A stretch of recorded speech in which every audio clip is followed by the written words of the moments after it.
We are back with more NBA playoff coverage, and in this one I will be covering all the Game 3 action from the conference semifinals round.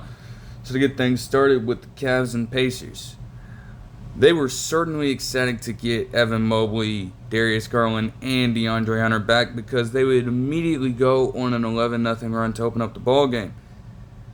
For whatever reason, the Pacers just made so many defensive lapses in judgment.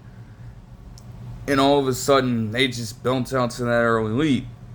And it would continue to snowball, though the Pacers would begin to make some of their own shots. There was a lot of difficulty towards doing so, as akin to how the last game started. They were trying to settle for three-pointers, and they were not falling. Pair that up with just horrible defense, and you get a wild start, going up by 25 to 15, or with a 25 to 15 lead even.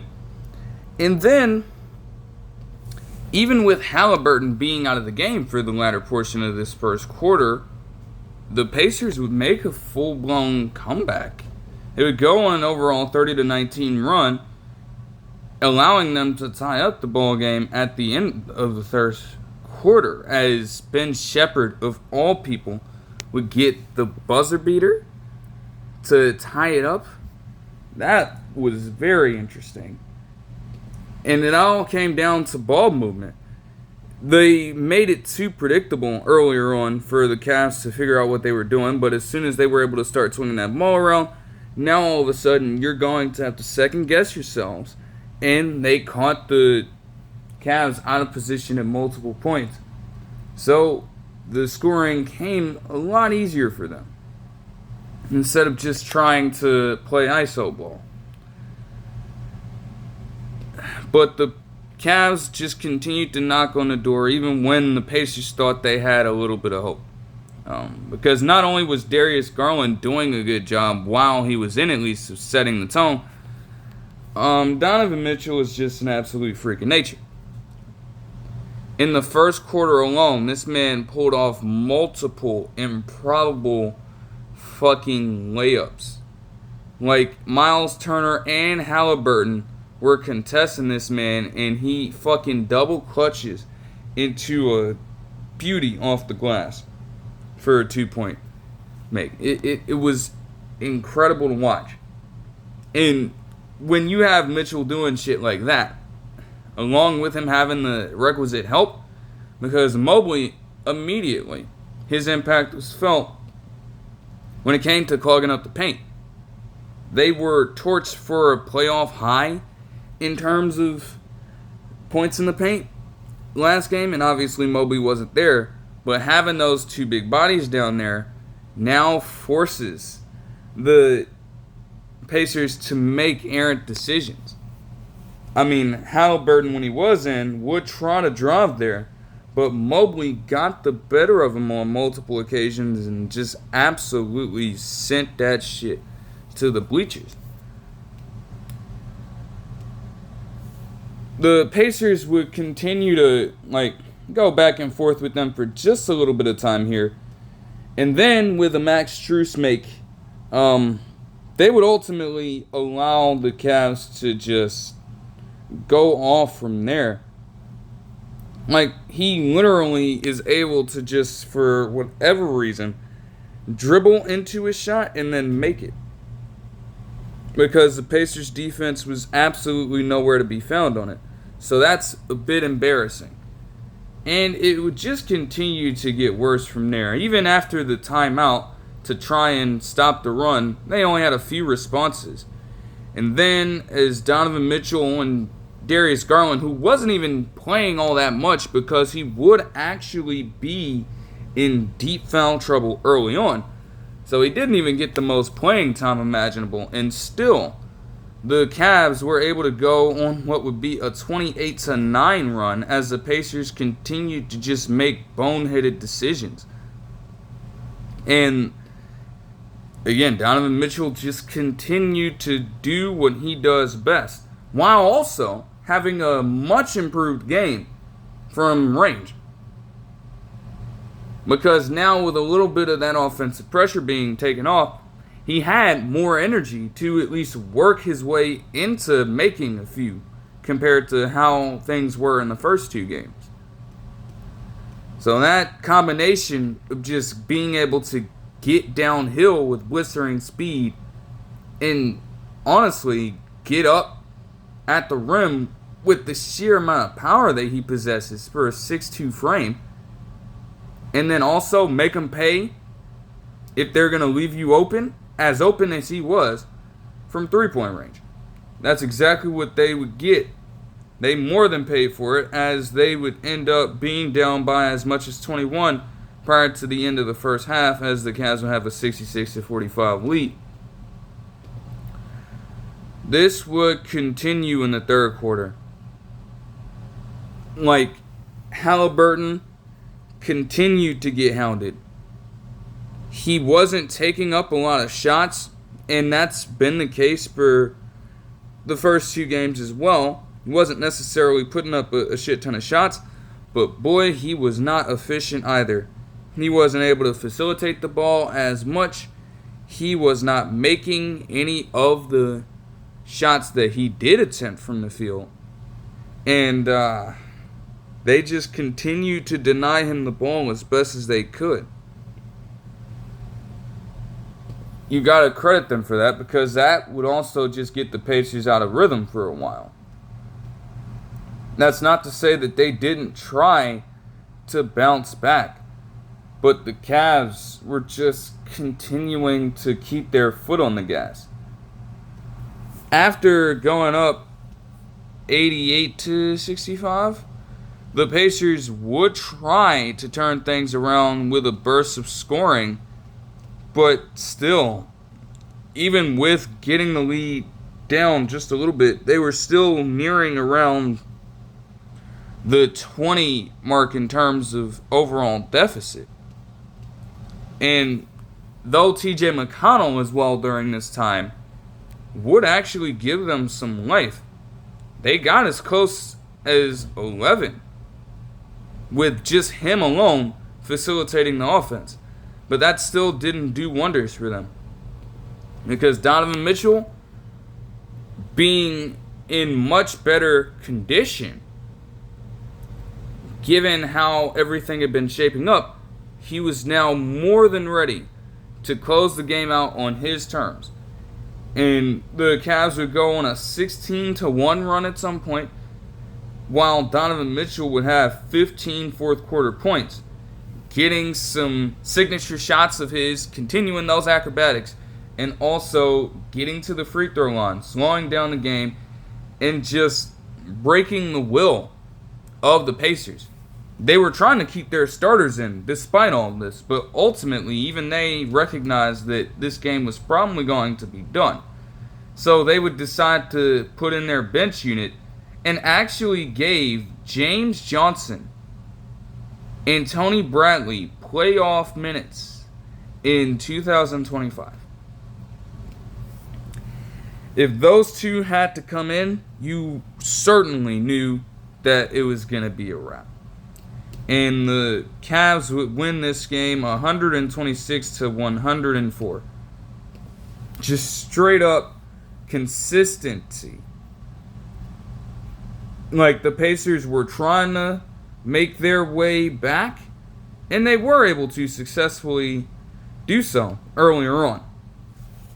But after how close the Cavs have been playing them in the first two games, just to lose, and especially with game two, going out in heartbreaking fashion like that, while being depleted, they figured that if they had everyone healthy, that this wouldn't even be a competition. And they went out there and they put that on full display. So for the Cavs, Donovan Mitchell just continues it. Even with all this help, you might say, he still had 43 points, 9 rebounds, and 5 assists to lead the squad on 14 of 29 shooting with 5 3-pointers. Max Strus continued to have his signature 3-point shooting prowess, and also just good two-way play as well. in full form with 20.7 rebounds and 7 assists on 8 of 12 shooting with 4 threes. Jared Allen had 19 points and 12 rebounds on 6 of 11 shooting. Evan Mobley came back and had an 18-point, 13 rebound double-double with 4 assists, 3 steals, and 3 blocks. Tremendous contrast when you compare how they were getting gashed down low last game, and all on good shooting with 6 of 13 from the field. Like, the Pacers certainly accrued 48 points in the paint, but a lot of that was in garbage time. When this game was actually close, bro, they could not generate offense down there. Darius Garland definitely had it rough when it came to fouls. That was another thing, too, that worked to the Pacers' benefit. I mean, they were able to exploit him on defense pretty well, and it did force him to miss a lot of time. He only played 25 minutes, and a good amount of the minutes that he was off, sure, the Cavs did start them out, just driving the wedge further into the Pacers to get them up and out of there. But for a brief moment, the Pacers were certainly looking as though they could actually pull off yet another improbable comeback. But alas, that was not going to be the story of this game. Ty Jerome with another 2-point game on 1 of 8 shooting. Just a continuous struggle for him, unfortunately. But they dominated, so it didn't really end up mattering here. The more glaring reality for the Pacers here, though, is that's not a good performance by Tyrese Halliburton whatsoever. It's just not. Again, just 8 shots in a game like this is one thing. But to have just 4 points, 5 assists, a steal, and 3 turnovers on 2 of 8 shooting, on top of that, is like, what exactly happened here? And I'm sure some fans are asking similar questions at this point, because that is just not something that can go down. Now again, the Cavs defense, they were able to completely swarm him and make it difficult for him to get these looks. But at the same time, that's still just porous for an individual who has pulled so many good things off in the playoffs already. You have to try to keep that going. And yet, you don't even get close to anything reasonable here. Like, they shut them down. And you can't make it that easy for them either. Like, that's what I'm saying. You gotta, if you're Tyrese Halliburton, trying to be aggressive and keep it consistent. I mean, hell, like after those few blocks, judging by that, you would have thought that he just was scared to shoot the ball. And it's like, you don't want that in postseason basketball. Gotta rise up in those moments. Continue to. Pascal Siakam would have 18, 4, and 3 on 8 of 14 shooting. Off the bench, Benedict Mathurin would have 23 points straight up with 6 of 11 shooting and 3 threes. TJ McConnell had 12 off the bench, 6 rebounds, and 7 assists, which is pretty damn impressive. Again, when all else was seemingly failing, he did generate a little spark. But the starting players on the unit were not able to get the memo off of that and try to capitalize on those opportunities. Miles Turner would have 15 points, 3 rebounds, and 3 blocks on 4 of 7 shooting with just a single 3. For the Pacers, again, to have been shooting so well from 3-point land in their victories, and then go 9 of 30 on the night here, you can see why they were so far out of this one. Like, the Cavs were able to win the three-point battle, which would certainly help in any context, but they were also able to force multiple breakdowns, especially when we talk about that 28-9 run earlier.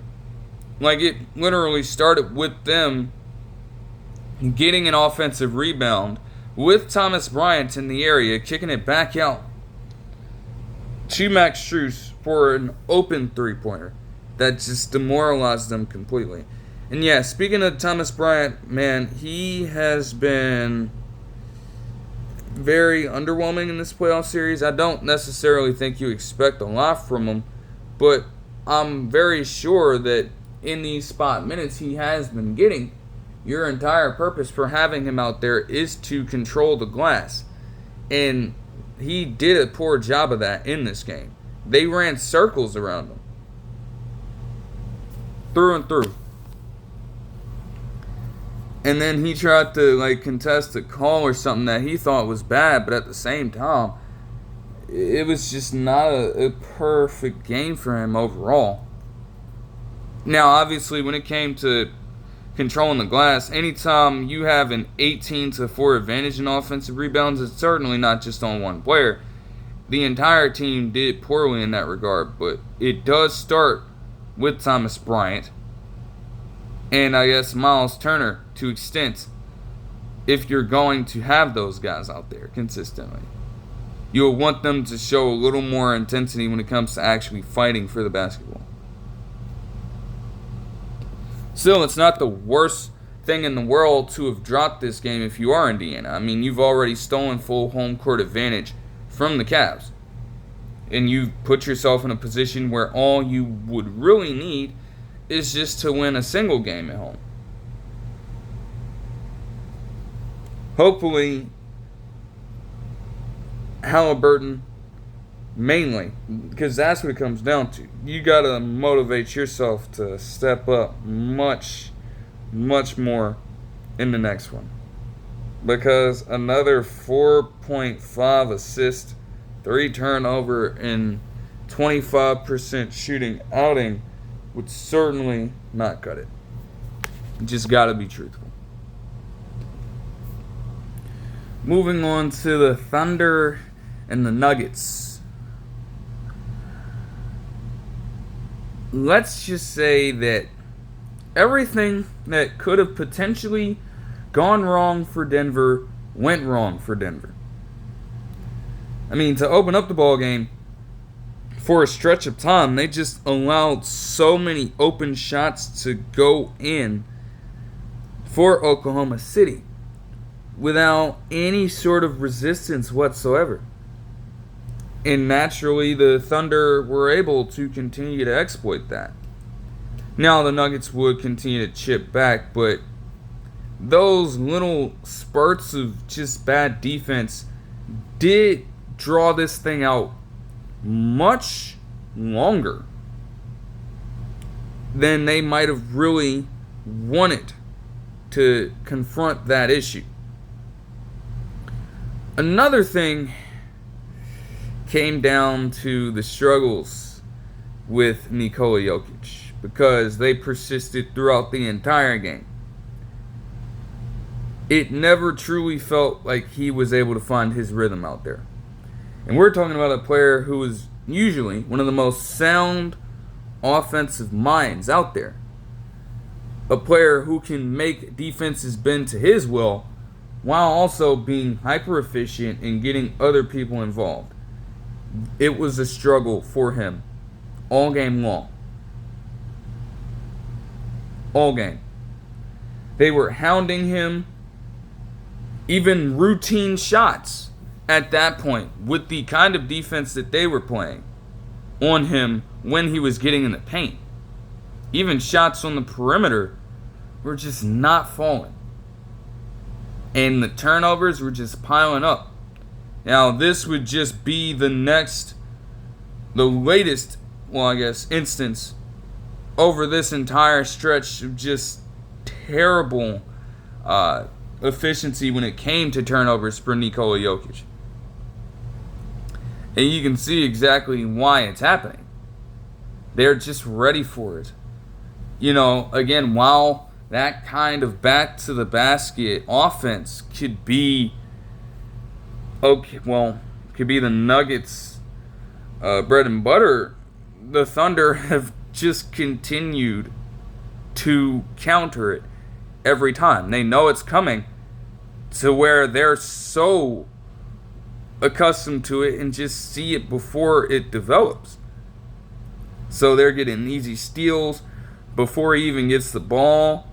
They're finding and disguising different formations, to where even when Nikola Jokic might think something's open, they're right in there to get their hands on the ball, deflect it, and get a steal for easy fast break opportunity.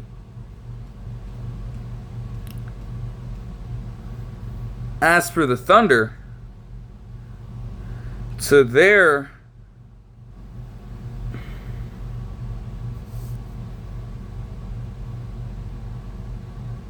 detriment, SGA was also struggling just as much. And despite being able to stop Jokic, in theory, they did not account for how other players would respond to that.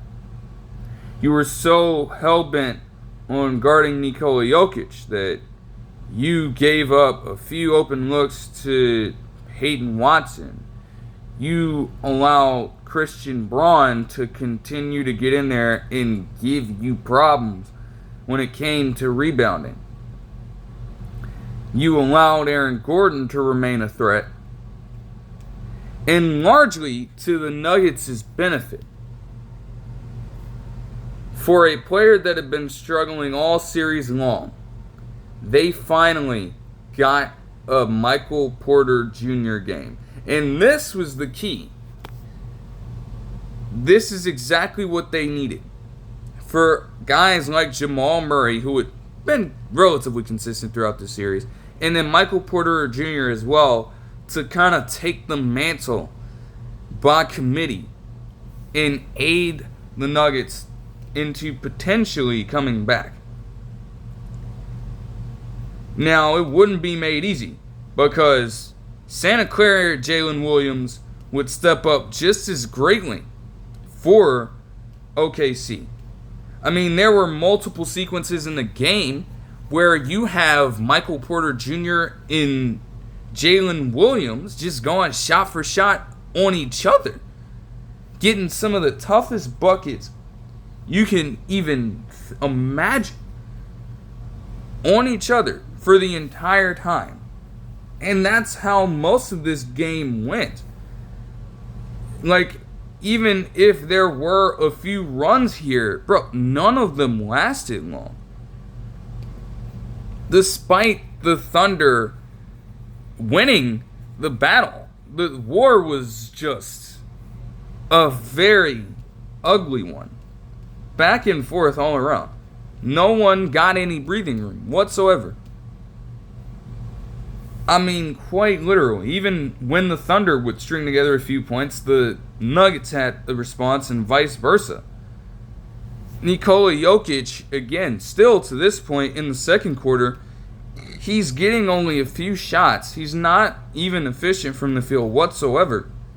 And a lot of these shots, whether they're close to the rim or they're on the three-point line, even when they're open and even when he's usually efficient at making them, for one reason or another, it's just not happening. Still, the Nuggets were glad to be in this position despite having the potential MVP struggling mightily. And again, similar sentiment for the Thunder to have a 5-point lead at halftime, despite Shai Gilgeous-Alexander's struggles. Because for him as well, same thing. It wasn't necessarily as bad as what Jokic was going through, but a lot of routine shots for him were also missing. Like, whether it was him trying to slash or maybe putting up a few three-point attempts, they also weren't falling for him either. Now, they would try to get Nikola Jokic going early in the first few possessions in the third quarter, and they were effective. But still, with the way that they were they were getting so physical with him. Still continuing their trend of putting different players on him at one time on any given possession.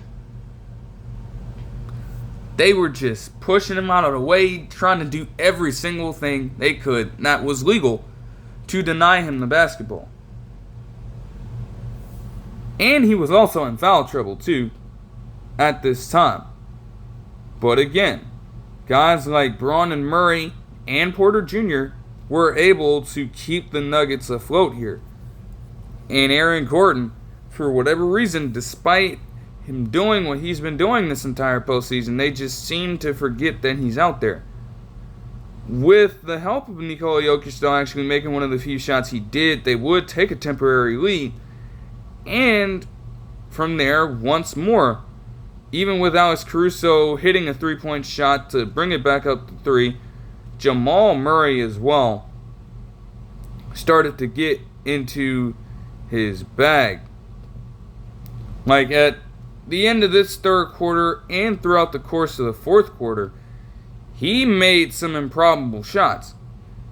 If you think I'm talking about the Donovan Mitchell layups being as acrobatic as they were, bro, what the hell Jamal Murray was pulling off, they were just so damn crafty. I mean, there was one specifically in the fourth quarter where he takes on Chet Holmgren and with his back against Chet Holmgren, takes his right hand and puts up a layup off the left side of the glass, and it just goes in. I'm like, huh? Then he seemed to not be finished because he would also come very close to dunking it on Chet Holmgren as well. But he drew the foul instead. And at this point, again, the Nuggets were continuing to chip away, but the Thunder had a very small lead. And with that, it was free throws. They tied up the ball game at 97 all. We would just get great defense from both squads, as Christian Braun would end up temporarily stopping Jalen Williams, and then Chet Holmgren would also get the better of Jamal Murray here. Now, at that point, though, that specific layup attempt by Jamal Murray, he tried more shifty moves and things, but he got a little carried away.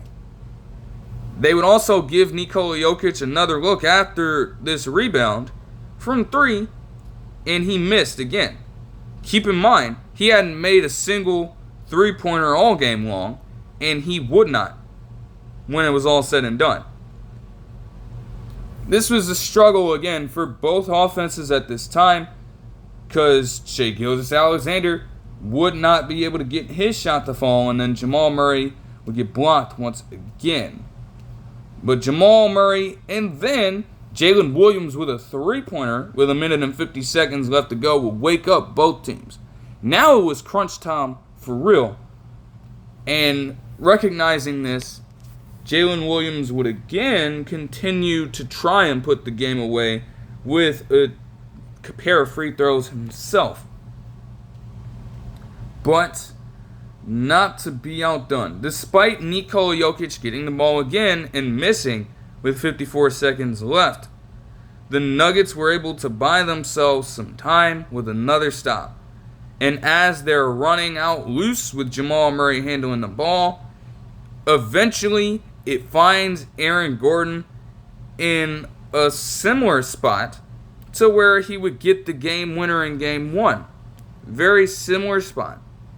He puts up the 3, and it ties up the ball game at 102 all. Now the Nuggets we're going to have to get back on defense, obviously. They know who's getting the ball at this moment, and Shai Gilgeous-Alexander would take as much time as possible trying to get up a good look for himself. But his 2-point attempt at nearly the end of the fourth quarter would miss, and with just a few seconds left, the Nuggets would advance the ball and actually run a good out-of-bounds play to Nikola Jokic, giving him another three-pointer that could have eventually won him the game in that moment. But as I stated, he did not make a single one. And it was a very close miss, honestly. But it did not go in. So, in a series that has been fairly back and forth, just outside of game 2, to be honest, this game would go to overtime. And from there, something just clicked for the Nuggets. I mean, obviously, right? They've done this before. They've been in this position many times.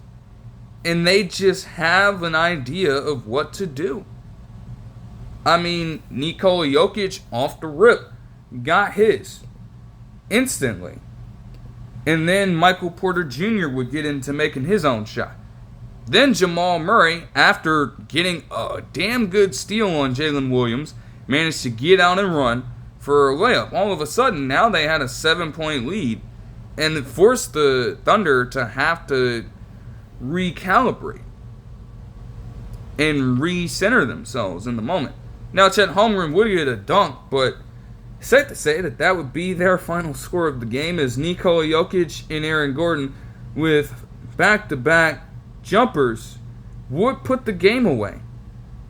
Even on this Nikola Jokic bucket that he would get to put them up by 7, I shit you not, Hartenstein's guarding him as physically as he can. Laser tight defense. And then he's putting up the floater with SGA incoming and nearly blocking the ball. Or at the very least getting as close as one can to truly affecting the trajectory of a shot. The bounce had to be so favorable in that moment, because otherwise there's no shot in hell that goes in. But for only the 8th time of the night, it did for Nikola Jokic, and then as I mentioned, Aaron Gordon would put it back up by 9 to give the Nuggets a 113-104 victory in overtime, to go up 2-1 and give them a much better chance of protecting home court advantage. For the Nuggets, Jamal Murray would have 27, 8 assists, 4 rebounds, and 4 steals on 9 of 19, shooting with 2 threes. Tremendous contributions from him. Nothing much else to say about that. Aaron Gordon with 22 points, 8 rebounds, and 5 assists, and a steal on 7 of 11, shooting with 4 threes. Once more, another tremendous game from him. Nothing more to say there. But Michael Porter Jr., you got to give it up for him. Like, that man had literally been on the struggle bus all series long. And he comes out and gives you a 21-point, 8-rebound game on very efficient shooting with 70% from the field, and also hitting 5 of his 6 3-pointers. Who had that on their bingo card? But hey, at the right time when they needed it, because this was a crucial game to try and get for either squad, Michael Porter Jr. seemed to understand what was on the line, and he more than lived up to expectations here. As for Nikola Jokic, rough game. Now again, he still has not reached 10 turnovers since November 3rd of 2022, and that wouldn't change with this game, but he would get damn close. He had 5 at halftime, and he would finish the game with 8 turnovers. Jokic would also have 2 fouls in just the first quarter of the game. But I guess that didn't really end up changing all that much. He would remain with just 2. Still, 20 points, 16 rebounds, 6 assists, 2 steals, 2 blocks. The effort was there. This was not for a lack of effort, but it was rough. 8 of 25 shooting, and then 0 of 10 from the 3-point line.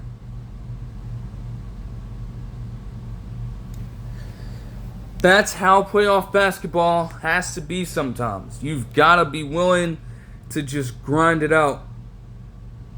That is exactly what this game was. When I tell you nothing came easy for him, I meant that to the fullest extent. Because that is not a normal Jokic game. Even there are a few games where the turnovers will get high sometimes, but he'll still give you great shooting performances when it comes to efficiency. That did not happen in this one. And honestly, when you look at it, the Thunder are just kicking themselves. That is certainly a game that you should be taking advantage of. Again, you probably shouldn't have been underestimating Michael Porter Jr. the way that you have been doing. But at the same time, if you can hold Jokic to that output, and it took him essentially 5 quarters to get these numbers, you hold him to that, and you don't pull out the win. Especially when it comes to Shai Gilgeous-Alexander. I mean, yes, 18 points, 13 rebounds, and 7 assists with 2 steals. He had only a single turnover, but even for him, 7 of 22 shooting? Just 1 3-pointer on 6 attempts? Chet Holmgren even didn't really shoot all that well from the field either. 18 points and 16 rebounds is nice, along with 3 blocks, but he also had 3 turnovers and shot just 7 of 19 from the field, with the same shooting splits from 3 as SGA. Isaiah Hartenstein, for a person who usually gets just floaters at will, he did not hit a whole lot of them either. 10 points on just 5 of 14 shooting is not very good at all, especially when floaters are his signature shot. He did give out 10 rebounds, though. Lucius Dort had also been having a very solid series when it came to shooting. He had just 3 points and also fouled out of the ball game on 1 of 6 shooting. Jalen Williams, by far, again, held his own. For him to be that young and continue to go toe-to-toe with these guys is pretty impressive. But on a night where you would literally benefit from any one player giving you just a little bit more, it didn't happen. 32 points, 3 rebounds, and 5 assists on 11-21 shooting with 3 threes. They did enough to get themselves to overtime off the backs of Jalen Williams. But, bruh, somebody else had to alleviate the pressure off of them. And it did not happen when it mattered the most.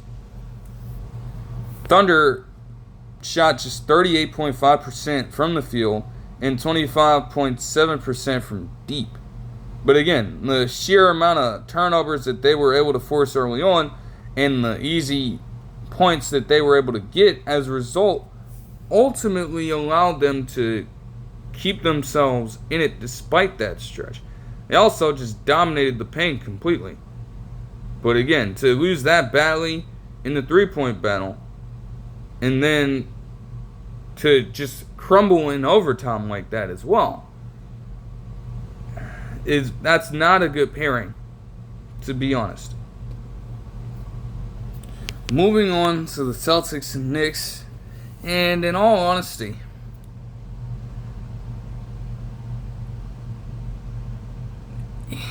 there were ways in which made me believe that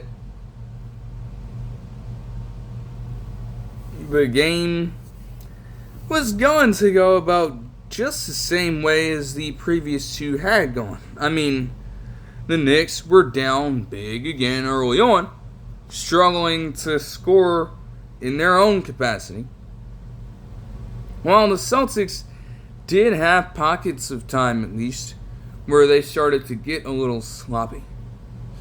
But in the same way, there was one fundamental difference that truly displayed to, I guess, a lot of people, that this game was not going to be a repeat of those two. The Celtics were very much making their three-pointers in this one.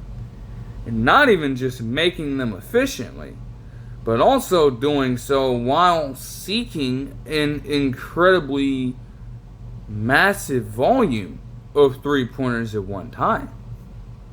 They weren't just jacking them up and hunting them. No, they were legitimately taking advantage of routine shots compared to how they had been doing in the previous two games.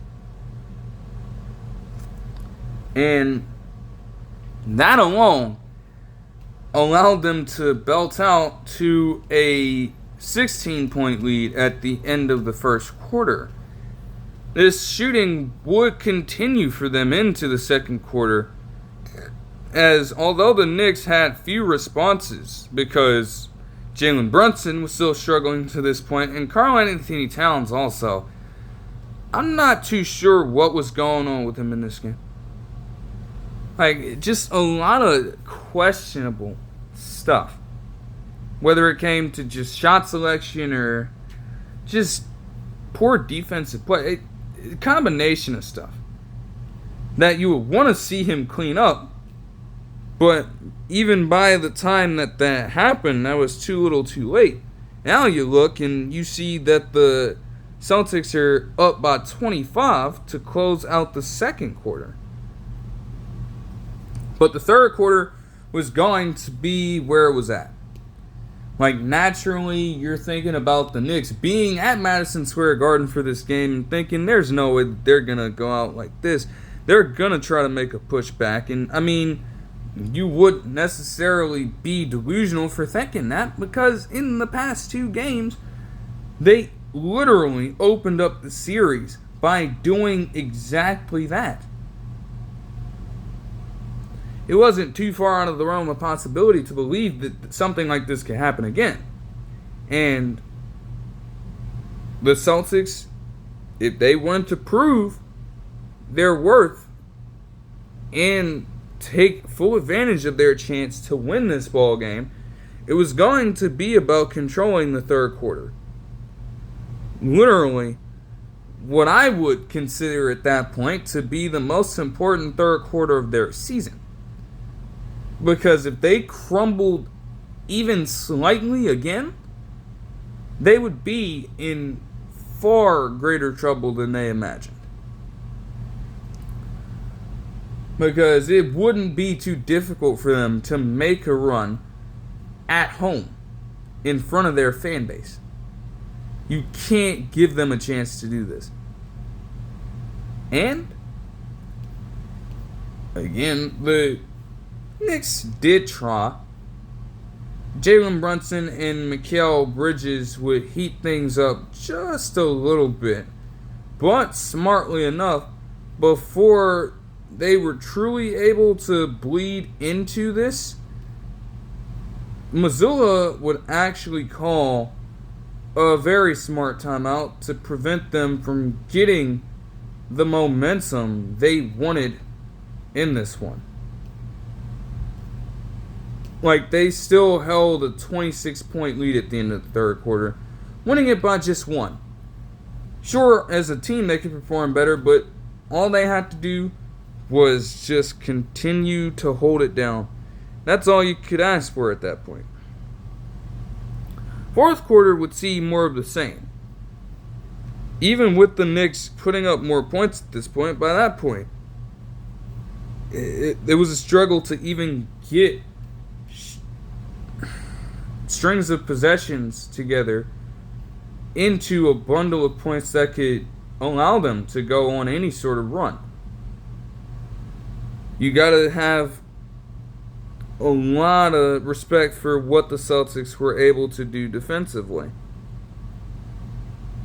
I mean, even with Jalen Brunson still getting his in a way, they were able to put a good amount of focus on everyone else as well, instead of allowing all of these other role players and things to have an effect on how this game would end up going. And ultimately that helped them win 115-93. A very commanding victory for the Celts. But again, still, once more, for a team in the Knicks who stole home court advantage from Boston. They are now in a spot where all they have to do as well is take just one game at home.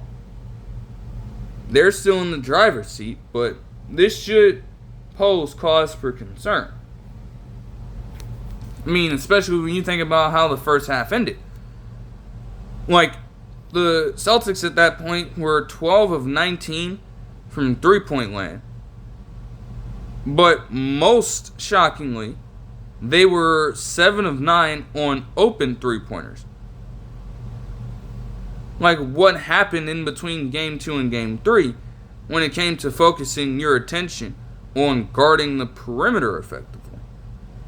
How do you let them get off to that high of a start?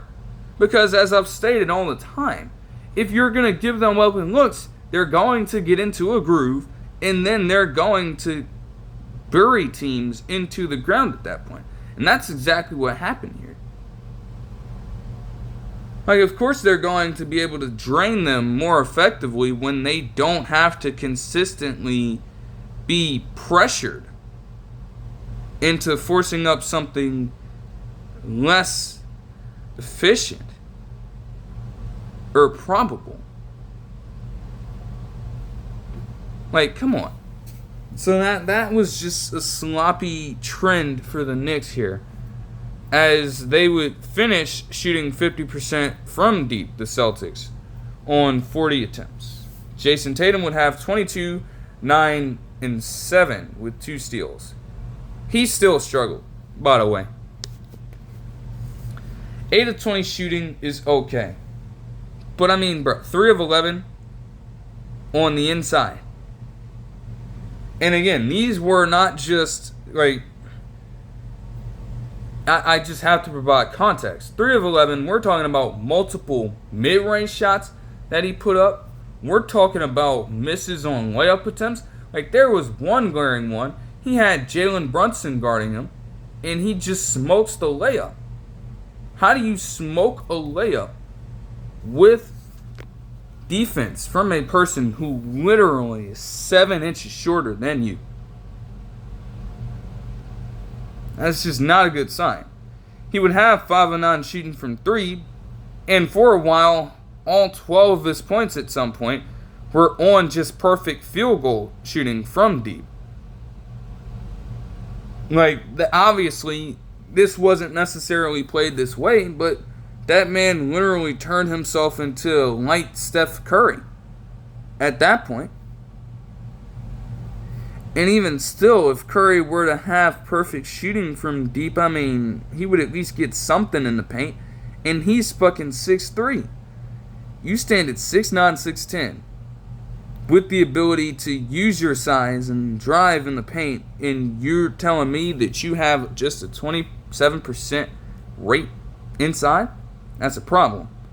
Peyton Pritchard would give them great minutes off the bench, and he even got a buzzer beater at some point as well, giving them 23 points, 4 rebounds, and 2 assists on 8 of 16 shooting with 5 threes as well. Jaylen Brown, 19 points and 6 rebounds with 5 assists on 7 of 18 shooting with 2 threes. Derek White had 17 points, 5 rebounds, and 2 assists on 6 of 10 shooting with 3 threes. Al Horford had 3 threes as well, and also got up for a dunk at some point, giving himself 15 points and 9 boards at his old age on 6 of 9 shooting. As for the Knicks, I mean, yes, maybe Karl Anthony Towns had 21 points and 15 rebounds. But again, some of that can be chalked up to garbage time. And still, to get there, he shot just 5 of 18 from the field. 1 of 5 from 3 and 10 of 11 from free throw line. Like, what? And again, for context as well, on NBA Countdown, you would have Kendrick Perkins saying that he hadn't had a spectacular game this postseason and that he needed to step it up. And honestly, with a performance as horrible as this was, when you look past just the core numbers here, I could get what he was saying. But at the same time, for what Game 2 needed from Karl-Anthony Towns, 21 and 17 is not a bad performance from Karl-Anthony Towns by any means. But, it wasn't a spectacular performance. Like, okay, define spectacular then. Mikal Bridges had 12 points on 6 of 10 shooting. Jalen Brunson had 27 points and 7 assists with 4 turnovers on 9 of 21 shooting and 3 threes. Josh Hart had 10 points, 6 rebounds, and 3 assists on 3 of 9 shooting. And it was a struggle for Mitchell Robinson as well. Like, I'm not saying that you expect him to do much scoring, but at the same time, bro, the Hacker Robinson tactic worked. They could afford to do it, especially when they were up by as much as they were at this point in time. To go 4 of 12 from the line is crazy, man. And he was still just having some terrible misses. Like, he airballed again, apparently. So that certainly doesn't help his cause. Still, he wasn't the only one. I mean, when you look at it, for the Celtics to eventually beat you with volume and efficiency from deep, while the Knicks just shot 5 of 25 from 3 over the course of the entire game. And you let these flurries come in bunches. These were very much guardable. But they did not do a proper job of executing that defense, and as a result, they got torched left and right. Moving on to the Warriors and the Timberwolves. I was in San Francisco for Game 3 yesterday, and the plan would be at least to protect home court, or at least get a game at Chase Center. And to do that, it was very likely that the Warriors would need a Jimmy Butler game, and to their benefit, they did get a Jimmy Butler game. You could tell how things were going to go off the rip immediately. On back-to-back possessions, they would give him attempts from the field at least. He did end up hitting one, but just the idea of getting him involved that early on when it came to scoring and generating offense in that fashion just gave me the tell right there that this is how things are going to line up. Warriors also did something really interesting by starting Trayce Jackson-Davis as well.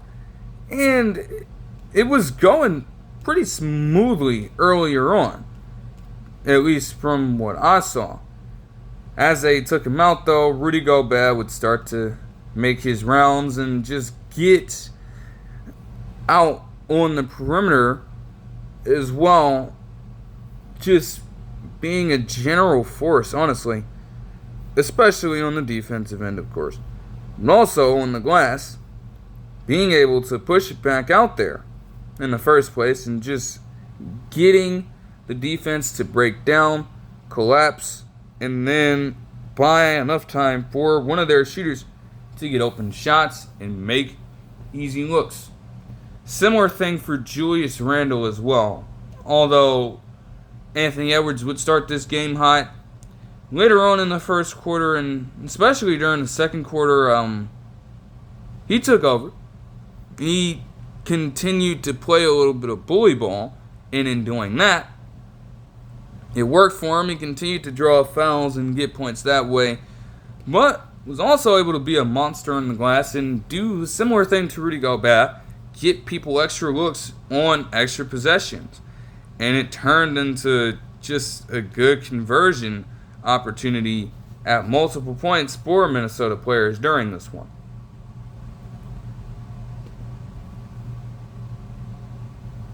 Anthony Edwards did not end up scoring a single point in the second quarter.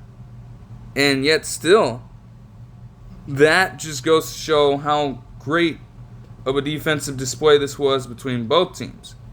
Even when it seemed like one team could pull away, and it looked like the Timberwolves were going to do so after going up by 34-25, but Jonathan Kuminga as well would make his impact. Because, yes, the focus is on Jimmy Butler III, but Kuminga decided as well that he would try and at least give them a good complementary piece to work alongside as well. Jimmy Butler III would continue to pour it on, and Jonathan Kuminga would continue to make his presence felt as the Warriors in halftime would eventually go up by 2. And this would be maintained a little bit with the Warriors finally finding the outside shot. Because interestingly enough, yes, through and through, the Timberwolves were playing a tremendous set of defenses all throughout the first half as well. But at times, it would be easy for them to guard the Warriors when it came to forcing turnovers and forcing shot clock violations that was still happening, because most of these looks were being generated inside of the paint. And you could just pack that, because you continued to get the feeling that they weren't going to do a whole lot of spacing. And in the first half, they did not. I mean, when it came to the first quarter, they had just a few attempts from 3 then, which made it out to be the lowest amount of any 3-point field goal attempts in any quarter since Steph's postseason debut. If that wasn't already crazy enough, and how about at halftime, where they would have just 5 3-point attempts without making a single one? The last time that happened for the Warriors was in the 2007 first round against Dallas, where they had a half without any made 3-pointer.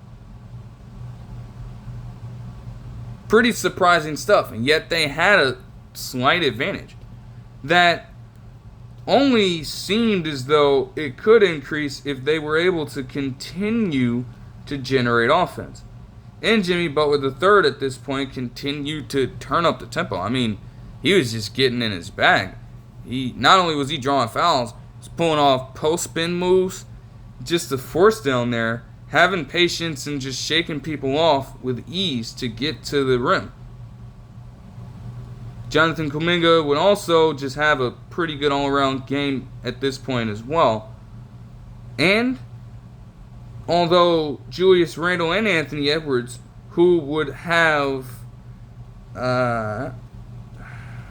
15 third-quarter points to continue to chip away at the lead the Warriors were building up,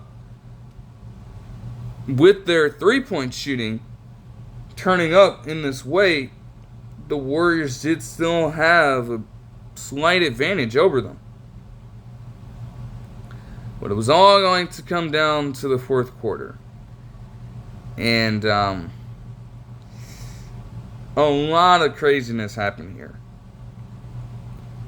Because bogus calls were already being dished out during this game, already on both sides.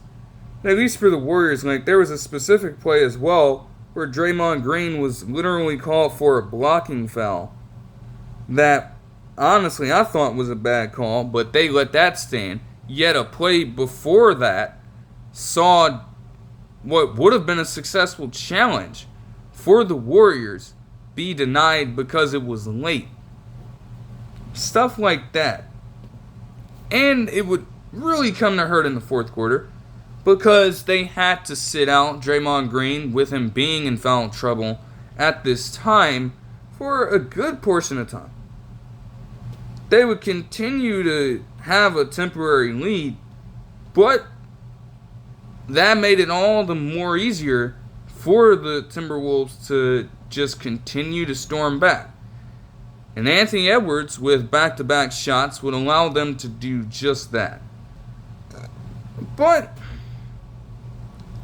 Draymond Green as well just continued to find himself in unfavorable situations. On one hand, he drew an offensive foul and got called for that. And then on the other, while contesting Jaden McDaniels, somehow, some way, he got called for a foul that I just could not fathom in the moment. It was such a bad call. But at that point, with Steve Kerr only having 2 timeouts at that point and trying his best to run with the unit already out there, there was no way he could challenge it. Because he had 3 timeouts near halfway through the third quarter, and he ran out of them ultimately because of that challenge on that blocking foul. I mean, he probably could have been a little more passive. When I really think about it, at the same time though, I think that really does come down to a lack of genuine trust. I don't know. Because, I guess naturally coaches are going to call timeouts when a run is taking place. But at the same time, to do it that frequently to where you have only a few remaining, you've got to try to have some more faith in your guys early on in these ball games. Or otherwise, you're just going to put yourself in a detrimental spot. That didn't help the Warriors already. But that call was just terrible. And you would have Jaden McDaniels get free throw opportunities from that. It's not to say that the Warriors still didn't have chances. But for one reason or another, Jimmy Butler III and Jonathan Kuminga just could not get the shots to fall. Now, yes, Kuminga and Butler III's fit on the same lineup can be questionable, but at the same time, again, as I stated, you're going to run with the roster that you already have out there. You're going to run with the rotation you already have out there if you have only a few timeouts to work with. Say the Warriors were in position to potentially take back a lead and a situation arose at the very tail end of the game where they might need to use another one of those timeouts. You want to be able to rely on that and have something in your back pocket for that point of time. You don't want to go all haywire and just waste away all of these damn opportunities because you don't have that luxury. Also, prior to that, Jimmy Butler III and Jonathan Kuminga were by far performing the best. And Buddy Hield also would get involved a little late, even though the game got further and further on hand. But those two were your main guys in this game. They just could not make anything. And even when it came to Jimmy Butler III especially, yes, Jonathan Kuminga as the younger player has to be willing sometimes to defer, but at the same time, you know that he's never been that kind of player. I have to attribute that a little more to Jimmy Butler III. Because naturally, again, with his passive play style, he's going to embolden these players to go out and get theirs. Even when he was doing a better job of scoring, though, it seemed like he could be doing much better. Because there were a few easy misses that he had in the paint. Whether it was him trying to draw fouls or him just kind of underestimating the level of defense being played, he missed some gimme shots that probably, given how close this game actually ended up being, would have mattered a ton and probably would have changed up the game plan completely down the stretch. So you have to take that into consideration as well. Still, when you're in this spot, you're going to want your stars to rise up, and neither of them were able to hit anything. So the Timberwolves were able to just pile it on. And though there would be a few responses late, it ultimately wasn't enough, as the Warriors would end up losing the game, despite having great contributions from both Jimmy Butler III and Jonathan Kuminga, 102-97, and go down 2-1. Now again, it's still not panic mode, but again, there's something to be said about you consistently going out like this over the smallest things. And yes, there were a culmination of things that lined up in that fourth quarter that eventually led to the loss. But a good portion of them you could have controlled, and you just did not execute properly as well. There are some good things to take away. Like, again, for example, the Timberwolves ended up having far more turnovers in this one. And yet, again, especially early on, when these were being forced, the Warriors were not converting at all. Like, just the little things continue to just eat away at you, and ultimately they culminate into something that is truly insurmountable. If they want to ensure that they still have a fighting chance of winning this series and at least holding things down while Stephen Curry is out, because now the report is that they expect him to be out up until at least a potential Game 6. So to potentially keep that alive, you gotta try to win at home and at least win the next two even. But most importantly, get the next win at home. Through and through. Anthony Edwards as well, for all of his struggles, he had a 28-point second half, and he would end up with 36, 4, and 4 on 13 of 28 shooting with 5 threes. Pretty impressive game. I mean, he took full control of the game exactly when he needed to. He made a few highlight plays. He dunked all over Kevon Looney, man. But yeah, being able to just change up the game plan on the fly like that is a great testament into how far he has progressed to this point.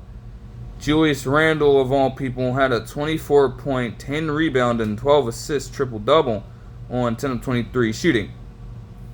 For whatever reason, though, he continued to keep jump shooting, and he made one open one, but outside of that, the Warriors just lived with him doing that, and that was totally fine.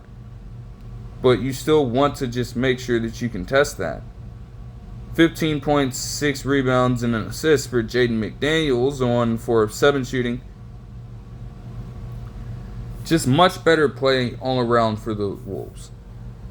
Butler, the third, had 33 points, 7 rebounds, and 7 assists, but also 4 turnovers. Again, 12 of 26 shooting isn't the worst, but, bruh, the difference that just a few easy shots can make.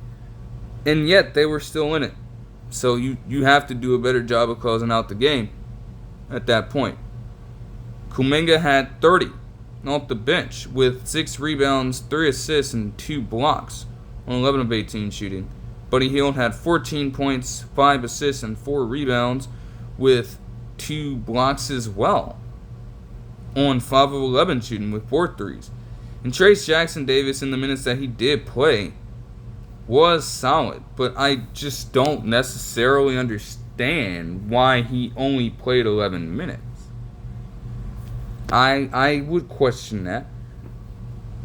I mean, I don't know. I'd figure that you'd want to keep him in for a little longer in a situation like this.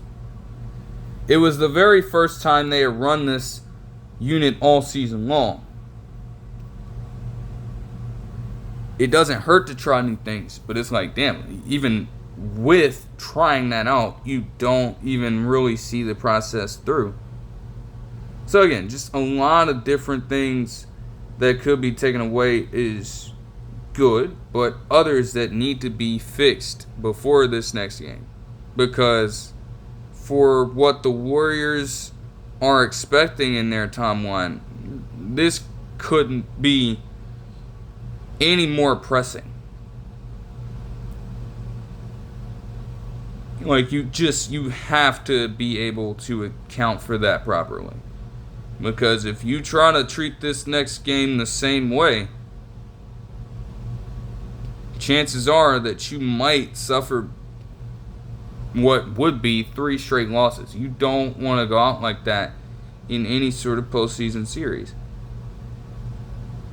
They can shake back, but they gotta be able to execute at the right moments, and they have to stop letting such minute things dictate the outcome as well. Still though, Scott Foster was also on his ref ball shit. That wasn't the whole of it. I can't say that is the reason why the Warriors lost. They obviously have things that they need to fix for next game. But you have the combo of those things, and yeah, that's a pretty deadly fucking combo. Shit, man. But hey, that'll do it for this one. I hope you guys enjoyed the video, and I'll see you guys in the next one. Peace.